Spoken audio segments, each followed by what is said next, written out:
Hi, my name is Justin Miller, and I am currently recording this with a Kodak Zi8 pocket camcorder. It's currently set at 720p, 30 frames per second, and I'm working on some concepts for real-time telecine transferring right now. One of the main issues I'm concerned with in transferring is, well, frame rate. I would love to transfer with something like a pocket camcorder. I don't want to have to go directly to a computer, but use a lot of the new 1080p technology right now. Most of it, however, runs at 30 frames per second. So what occurred to me is maybe I need to transfer film at 30 frames per second. Is that possible? Well, the first thing I want to do is be able to make sure that my equipment runs at 30 frames per second.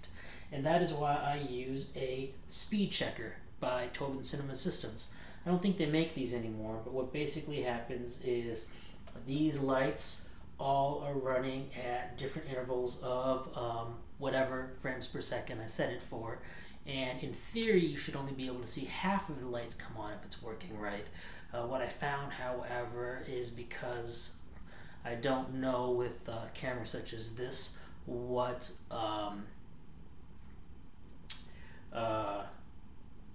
the shutter speed is, doesn't really work. All the lights just simply stay on. But I wanted to test it out right now. So normally this is set, and this is set right now for 24 frames per second. So that's 24 frames per second. And I'm going to bring it all the way down to 12 just so we can see what it looks like. So there it is running at 12 frames per second, and you should see it moving in a circular motion right now. Let's bring it up to 15. At 15, I don't really think any movement, if you're looking at this at 30 frames per second, is visible. I think that all the lights are just on. Maybe I'm wrong. When I play this back, I could see something else. Let's go up to 20 frames per second now. 20 frames per second, you should see the lights moving in a circular motion. Well, let's just bring it up to 24. 24, you should definitely see it. And I would love to transfer things at 24 frames per second. One thing that I am noticing is if I use something like the HVX200 I have over here, the HVX200 runs at not 24 frames per second, but 23.976. And so you see a slow shift that tells you that it's not running at exactly 24 frames per second. I get the impression right now that I am running, though, this at, I might as well move this while talking about it, that we are looking at this at 30 frames per second. So here we're looking at this now at 30 frames per second, and if it is working at 30 frames per second, you shouldn't see any movement.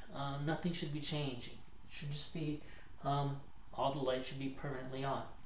So I hope that is what you're seeing. I don't know. I'm going to play back in a second and test it. I will show you right after this how we can use this then to test the projector equipment to see if it is running at 30 frames per second. But let's just pop this over to 40.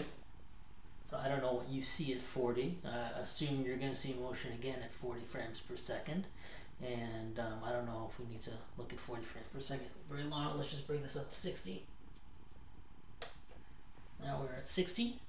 And I don't believe you should see anything at 60 frames per second. If we're looking at 30 frames per second, just like 30 and at 15, you shouldn't see any movement.